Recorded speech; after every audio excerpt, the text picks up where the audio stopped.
بسم اللہ الرحمن الرحیم۔ السلام علیکم dear students, welcome back to Mehr Ujala academy. آج ہم 11ویں جماعت اسلامیت کے لانگ کویسچن عقیدہ رسالت کریں گے۔ اس کا سوال نمبر 7 ہے۔ حصہ الف، عقیدہ رسالت کی وضاحت کرتے ہوئے انبیاء کی خصوصیات بیان کیجیے۔ ہیڈنگ مینشن کریں گے رسالت کے معنی و مفہوم۔ رسالت کے لغوی معنی پیغام رساں کے ہیں۔ دین اسلام کی اصطلاح میں رسول اس بابرکت ہستی کو کہتے ہیں جو اللہ تعالیٰ کا پیغام پہنچانے پر مامور ہو۔ نبی کا لفظ انہی معنوں میں استعمال ہوتا ہے۔ نبی اور رسول کی اصطلاح میں جو بنیادی فرق ہے وہ یہ ہے کہ رسول صاحب کتاب ہوتا ہے جبکہ نبی رسول کی لائی ہوئی شریعت کی تبلیغ کرتا ہے اور احکامات خداوندی لوگوں تک پہنچاتا ہے۔ اللہ تعالیٰ نے حضرت جبرائیل علیہ السلام کے ذریعے اپنے پیغمبروں تک اپنا پیغام پہنچایا جسے وحی الہی کہتے ہیں۔ وحی کے متعلق ارشاد ربانی ہوتا ہے کہ کسی بشر کا یہ مقام نہیں کہ وہ اللہ تعالیٰ کے روبرو بات کرے، پیچھے سے یہ اللہ تعالیٰ کے قاصد بھیجتا ہے اور وہ اس کے حکم سے جو چاہتا ہے وہی کرتا ہے۔ یوں تو اللہ تعالیٰ نے اپنے بندوں کی رہنمائی کے لیے مختلف اوقات میں مختلف قوموں اور قبیلوں میں اپنے پیغمبر بھیجے۔ یوں نبیوں اور رسولوں کی آمد مقدسہ کا سلسلہ ہر زمانے میں جاری رہا۔ ارشاد ربانی ہوتا ہے ترجمہ، اور بلا شبہ ہم نے ہر امت کے لیے ایک رسول بھیجا۔ دوسرے مقام پر ارشاد ہوتا ہے اور ہر قوم کے لیے ہدایت دینے والا بھیجا گیا ہے۔ عقیدہ رسالت قرآن حکیم کی روشنی میں۔ قرآن حکیم میں اللہ تعالیٰ نے جا بجا مقامات پر عقیدہ رسالت کی وضاحت فرمائی ہے اور اس حقیقت کو واضح کیا ہے کہ نبیوں اور رسولوں کو نوع انسان کی ہدایت کے لیے روئے سرزمین پر مبعوث کیا ہے۔ ارشاد ربانی ہے کہ کوئی بھی ایسی قوم نہیں جس میں کوئی خبردار کرنے والا رسول نہ آیا ہو۔ قرآن حکیم میں اس آیت مبارکہ سے پتہ چلتا ہے کہ ہر قوم و قبیلے کی ہدایت کے لیے اللہ تعالیٰ نے نبی اور رسول کی مبعوث فرمایا ہے۔ نبوت یا رسالت کا منصب نہایت ہی اہم ہے، اسی لیے اللہ تعالیٰ نے اس منصب کے لیے خود ہی اپنے برگزیدہ بندوں کو منتخب فرمایا ہے۔ ارشاد باری تعالیٰ ہے ترجمہ، اللہ تعالیٰ زیادہ بہتر جانتا ہے کہ اسے اپنی پیغمبری کے لیے کسے منتخب کرنا ہے اور پیغمبری سپرد کرنی ہے۔ قرآن حکیم کی یہ آیت مبارکہ اس حقیقت کو عیاں کرتی ہے کہ نبی اور رسول در حقیقت اللہ تعالیٰ کے منتخب کردہ برگزیدہ بندے ہوتے ہیں اور وہ روئے سرزمین پر آ کر اللہ تعالیٰ کے پیغام کو اللہ تعالیٰ کے بندوں تک پہنچاتے ہیں اور اپنی مرضی سے کچھ بھی نہیں کرتے۔ وہ اپنی خواہش اور نفس سے کلام نہیں کرتا بلکہ وہی کہتا ہے جو اللہ کی طرف سے وہی کہا جاتا ہے۔ سورہ حج۔ یوں قرآن کریم میں جا بجا مقامات پر عقیدہ رسالت کی وضاحت کی گئی ہے اور انبیاء کرام کے بعض مبارکہ کو نوع انسان کے لیے ناگزیر قرار دیا اور اس حقیقت کو عیاں کیا ہے کہ تمام پیغمبر اللہ تعالیٰ کی طرف سے بھیجے گئے ہیں تاکہ وہ لوگوں تک اللہ تعالیٰ کا پیغام پہنچائیں اور انہیں اللہ تعالیٰ کی منشا کے تحت زندگی گزارنے کے لیے سکھائیں۔ یوں انبیاء کرام کی ہدایات کے مطابق جب اللہ تعالیٰ کے بندے زندگی گزاریں گے تو وہ دنیا میں بھی کامیاب و کامران رہیں گے اور آخرت میں بھی اللہ تعالیٰ کی خوشنودی کے حقدار بن سکیں گے۔ انبیاء کرام علیہ السلام کی خصوصیات۔ انبیاء کرام اللہ تعالیٰ کی طرف سے بھیجے جاتے ہیں۔ اللہ تعالیٰ نے انہیں نوع انسان کی رہنمائی کے لیے روئے سرزمین پر بھیجا، اس لیے اللہ تعالیٰ نے دیگر بندوں کی نسبت خصوصی صفات عطا فرمائی تاکہ انہیں انسانیت میں ممتاز مقام حاصل رہے اور لوگ ان سے متاثر ہو کر ان کے چشمہ علم سے خود کو سیراب کریں اور ان کے فیوض برکات اور ہدایات سے استفادہ کریں۔ یوں انبیاء کرام اعلیٰ اور عرفہ خصوصیات کے حامل ہوتے ہیں۔ انبیاء کرام میں جو خصوصیات پائی جاتی ہیں ان کے اہم پہلو یہ ہیں۔ بشریت۔ تمام انبیاء کرام نے یہ خصوصیات پائی جاتی ہیں کہ وہ بشریت کے روپ میں دنیا میں تشریف لائے مگر مقام کے اعتبار سے دیگر بندوں پر ممتاز ہیں۔ تاہم اس بلند مرتبہ پر فائز ہونے کے باوجود وہ بشر تھے، فرشتہ نہیں۔ تمام پیغمبروں کا بشریت کے روپ میں آنے کا مقصد یہ تھا کہ انہیں انسانیت کی رہنمائی کے لیے روئے سرزمین پر مبعوث کیا گیا تھا۔ اگر وہ بشر نہ ہوتے تو بشریت کی رہنمائی کیسے فرماتے؟ لوگوں کو زندگی گزارنے کے الہامی طریقے کیسے سکھاتے؟ انہیں اللہ تعالیٰ کی طرف سے راغب کیسے کرتے؟ اگر پیغمبران فرشتوں کے روپ میں دنیا میں بھیجے جاتے تو لوگ انہیں دیکھنے سے قاصر رہے، یوں وہ ان سے استفادہ نہیں کر پاتے۔ ارشاد ربانی ہوتا ہے، کہہ دیجئے کہ میں تمہاری طرح کا انسان ہوں۔ سورہ کہف۔ وہیبیت کا مطلب ایسی نعمت ہے جو بغیر کسی محنت اور کوشش کے اللہ تعالیٰ نے کسی انسان کو عطا فرمائی ہو، جیسے رسالت۔ اللہ تعالیٰ منصب نبوت اور رسالت کے لیے اپنے کسی برگزیدہ بندے کو منتخب کرتا ہے۔ اس انتخاب میں کسی انسان کو سعی اور جد و جہد کا کوئی دخل نہیں ہوتا، بلکہ نبوت و رسالت کا یہ معتبر عطیہ خداوندی ہے۔ وہابیت کا ذکر کرتے ہوئے اللہ تعالیٰ نے سورہ جمعہ میں ارشاد فرمایا، اللہ تعالیٰ کا فضل ہے کہ جن لوگوں کو یہ منصب عطا کیا گیا وہ تقوی، ذہانت، عزم و ہمت جیسی صفات کے مالک ہیں۔ تعلیمات الہی۔ انبیاء کرام علیہ السلام کی ایک خصوصیت یہ بھی ہوتی ہے کہ وہ تعلیمات الہی سے سرشار ہوتے ہیں، یعنی وہی کچھ کہتے ہیں جو اللہ تعالیٰ کی طرف سے وحی کیا جاتا ہے۔ ارشاد ربانی ہے، نبی اپنی خواہش سے کچھ نہیں بولتا، وہ وہی کہتا ہے جو وحی کیا جاتا ہے، یعنی جو وحی آتی ہے۔ قرآن کریم میں اسی آیت مبارکہ سے پتہ چلا کہ نبی کی گفتگو، اس کے اعمال و ہدایت سب منشا ایزی ہوتے ہیں۔ وہ اللہ کے پیغمبران اپنی مرضی سے کچھ نہیں بولتے اور نہ ہی اپنی مرضی سے کوئی اعمال کرتے ہیں اور نہ ہی دوسروں کو اپنی مرضی سے ہدایت فرماتے ہیں۔ کیونکہ پیغمبران کے پاس اسلامی تعلیمات ہوتی ہے، اس لیے اللہ تعالیٰ اپنے بندوں کو حکم دیتا ہے کہ وہ انبیاء کرام کی تعلیمات سے استفادہ کریں۔ عصمت۔ انبیاء کرام کی یہ خصوصیت یہ بھی ہوتی ہے کہ وہ لوگ عصمت سے موصوف ہوتے ہیں۔ عصمت انبیاء کرام کا مفہوم یہ ہوتا ہے کہ بشر ہوتے ہیں، برائیوں سے محفوظ ہوتے ہیں اور ہر قسم کی لغزش اور خطا سے پاک ہوتے ہیں۔ وہ بندگان خدا کو برائیوں سے اجتناب کرنے اور نیکیوں کو اختیار کرنے کا درس دیتے ہیں، اور اس زمن میں انبیاء کرام اپنی زندگانیوں کو بطور نمونہ ان کے سامنے پیش کرتے ہیں تاکہ لوگ ان کی تقلید کریں اور گناہوں کی آلودگی سے پاک رہیں۔ واجب اطاعت۔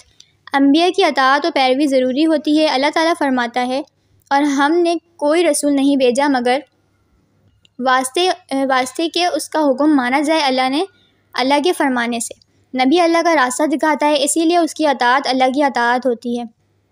اسی طرح پیغمبر کتاب اللہ کا شارح ہوتا ہے، امت کا معلم اور مربی ہوتا ہے، امت کے لیے نمونہ تقلید ہوتا ہے، قانون الہی کا شارح ہوتا ہے، قاضی اور حکم ہوتا ہے۔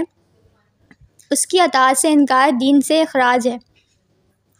مرتبہ بالا خصوصیات ہیں جو اللہ تعالیٰ نے انبیاء کرام کو عطا فرمائی ہیں۔ انہیں خصوصیات کی بنا پر انبیاء کرام دیگر بندگان پر فوقیت و فضیلت رکھتے ہیں۔ انہی خصوصیات کی بنا پر انبیاء کرام محترم و مقدم ہوتے ہیں اور رب کریم کی جانب سے ان انبیاء کرام کی اطاعت لازمی قرار دی جاتی ہے۔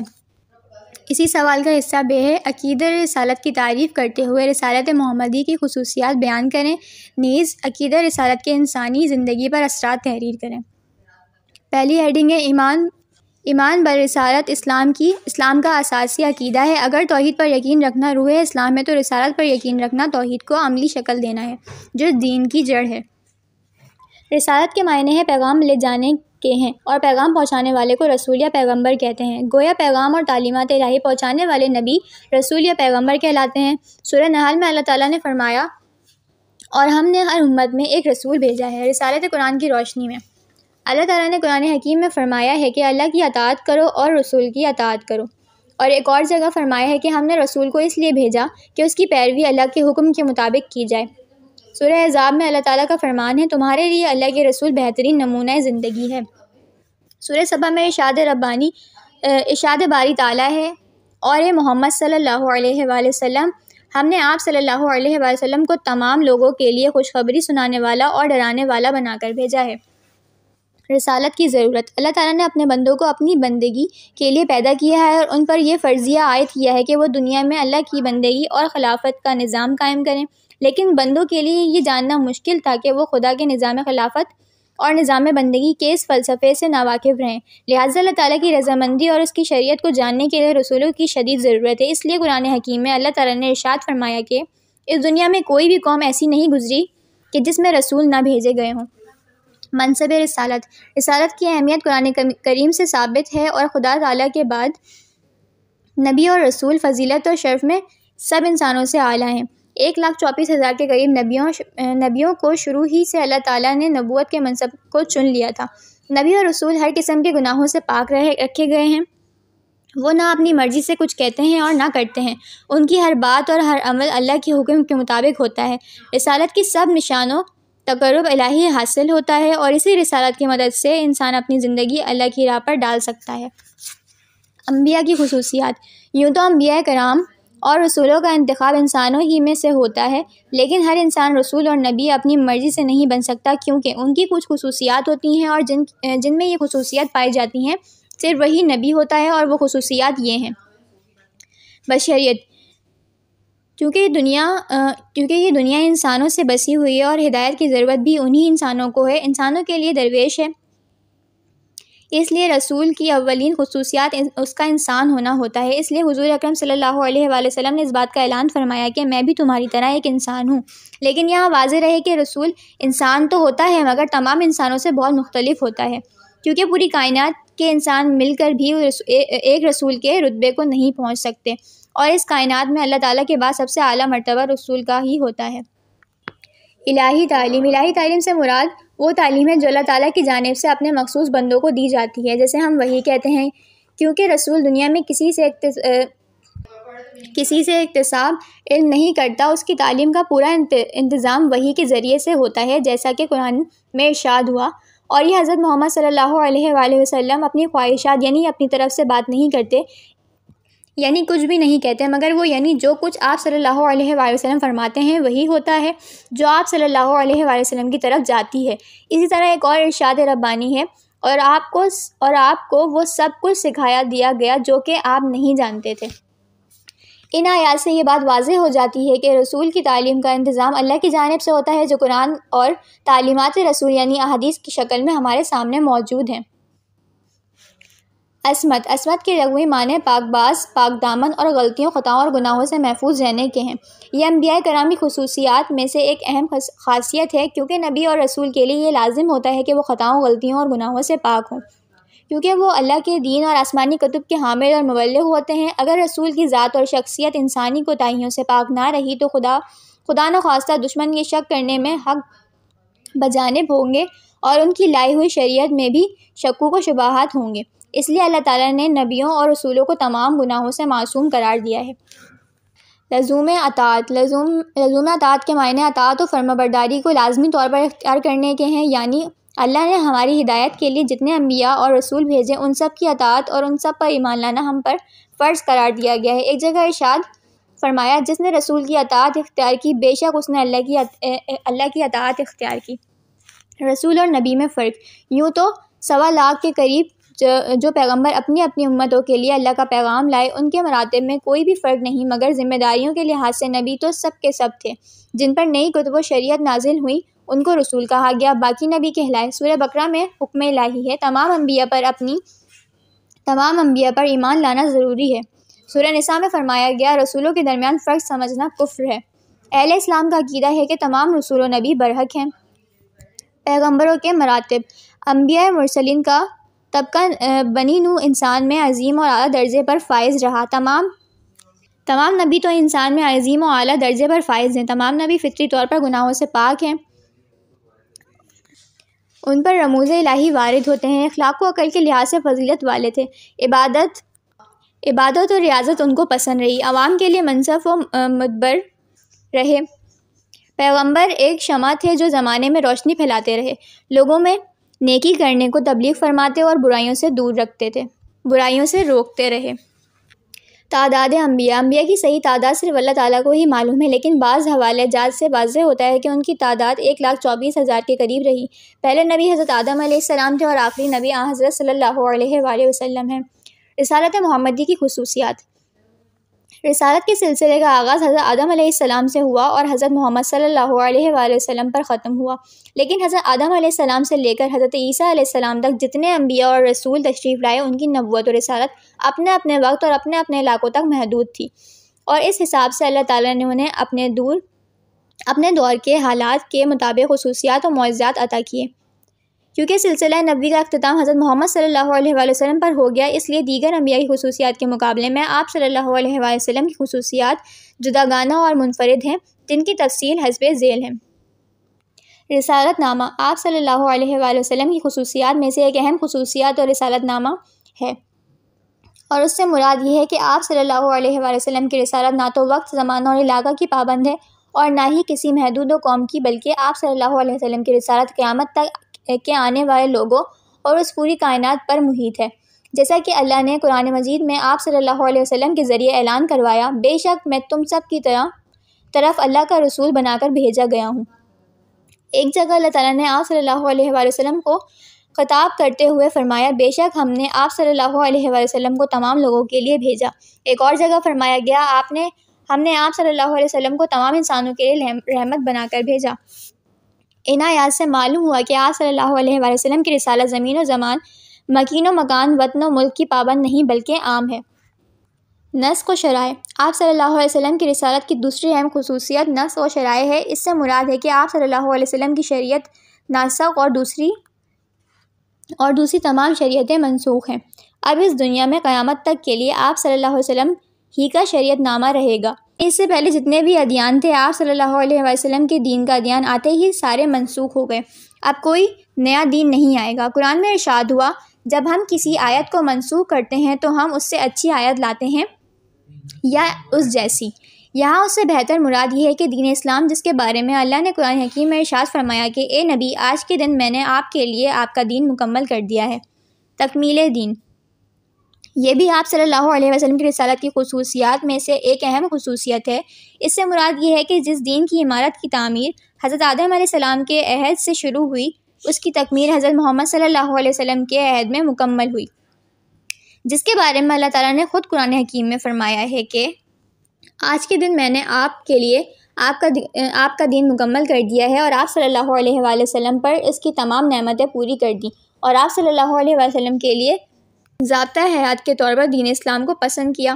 ایک اور جگہ ارشاد فرمایا جو شخص اسلام کے سوا اپنے لیے کسی دوسری ضابطۂ حیات کو تلاش کی صحیح کرے گا اور اسے اختیار کرے گا تو اللہ تعالیٰ وہ ضابطۂ حیات پسند نہیں کرتا، کیونکہ اللہ تعالیٰ کا دیا ہوا نظام حیات اب ہر لحاظ سے پر اعتبار و مکمل ہو چکا ہے۔ حفاظت کتاب۔ یہ بھی آپ صلی اللہ علیہ وسلم کی خصوصیت میں سے ایک اہم خصوصیت ہے۔ اس سے مراد ہے کہ اللہ تعالیٰ نے جو دستور کامل آپ صلی اللہ علیہ وآلہ وسلم پر نازل فرمایا ہے، یہ قیامت تک کسی کی بھی تبدیلی اور رد و بدل سے پاک اور محفوظ رہے گا، اور قیامت تک اس میں زیر زبر کی تبدیلی ممکن نہیں ہے، کیونکہ اللہ تعالیٰ نے خود اس کی حفاظت کی ذمہ داری لی ہے۔ ارشاد باری تعالیٰ ہے بے شک ہم نے اس ذکر قرآن کو نازل کیا اور ہم ہی اس کی حفاظت کرنے والے ہیں۔ سنت نبوی کی حفاظت۔ یہ آپ صلی اللہ علیہ وآلہ وسلم کی نبوت رسالت کی ایک اہم خصوصیات ہے کہ اللہ تعالیٰ نے جس طرح آپ صلی اللہ علیہ وآلہ وسلم کی سنت و حدیث کی حفاظت فرمائی، اور جب کبھی دشمنوں نے آپ صلی اللہ علیہ وآلہ وسلم کی احادیث میں آمیزش کرنے کی کوشش کی، محافظین حدیث اور مجاہدین ملت نے ہمیشہ حدیث کی حفاظت میں گراں قدر خدمات انجام دی اور دشمنان حدیث کو منہ توڑ جواب دیے، اور اس طرح حدیث نبوی ہر قسم کی سازشوں سے محفوظ رہیں۔ تعلیمات محمدی صلی اللہ علیہ وآلہ وسلم کی خاصیت۔ آپ صلی اللہ علیہ وآلہ وسلم کی امتیازی خصوصیات میں سے یہ بھی ایک اہم خصوصیت ہے، کیونکہ آپ صلی اللہ علیہ وآلہ وسلم سے پہلے اس دنیا میں جتنے انبیاء اور رسول تشریف لائے، ان کی تعلیمات اپنے علاقوں تک محدود رہیں، کیونکہ ان میں سے کسی کا بھی دین مکمل نہیں، اس لیے ان کی تعلیمات بھی تقریباً نامکمل تھی۔ کسی دین میں اخلاقیات پر زور دیا ہے، کسی میں معاشیات پر، لیکن ان میں سے کسی بھی نبی کے دین میں تمام شعبۂ زندگی پر محیط اور مکمل تعلیم نہیں ملتی سوائے تعلیمات محمدی کے۔ آپ صلی اللہ علیہ وآلہ وسلم کی تعلیمات میں انسانی زندگی میں ہر مسئلے کا حل پیش کر دیا ہے۔ سیرت محمدی صلی اللہ علیہ وسلم کی ہمہ گیری۔ جس طرح تعلیمات محمدی صلی اللہ علیہ وآلہ وسلم میں ہمہ گیری اور جامعیت ہے، اسی طرح سیرت محمدی میں بھی عملیت، جامعیت، وسعت اور ہمہ گیری ہے۔ آپ صلی اللہ علیہ وآلہ وسلم نے دین کی ایک ایک بات پر عمل کر کے ہمارے سامنے مکمل اور جامع عملی نمونہ پیش کروایا۔ آپ صلی اللہ علیہ وآلہ وسلم کی عملی زندگی سے زندگی کا کوئی شعبہ خالی نہیں کہ اس میں آپ صلی اللہ علیہ وآلہ وسلم نے ہمارے لیے کوئی نمونہ پیش نہ فرمایا ہو۔ انسانی زندگی پر عقیدہ رسالت کے اثرات۔ عقیدہ رسالت محافظ توحید ہے۔ دنیا کے ہر زمانے اور دور میں عقیدہ توحید کسی نہ کسی شکل میں موجود رہا۔ بت پرستی کی بھی کسی بڑی ذات و ہستی کو بھی ماننے والے رہے۔ رسالت نے خدائے واحد کی طرف رخ پھیرا اور بت پرست مشرک بھی ذات خداوندی سے آشنا ہوئے۔ اسلام کا ضابطۂ حیات اور اخلاقی اقتدار رسالت ہی کا مرہون منت ہے۔ رسالت کے تحت ہی ایک پرامن معاشرہ تشکیل پاتا ہے، عبادت کا نظام اور طرز زندگی سے متعین ہوتا ہے۔ کسی کو اپنانے کے بعد انسانی زندگی میں نظم و ضبط پیدا ہوتا ہے، کیونکہ رسول خود اور اخلاقی اقتدار پیدا کرتے ہیں تاکہ لوگ اس دنیا کی بہتری کے ساتھ آخرت کی بہتری کے متعلق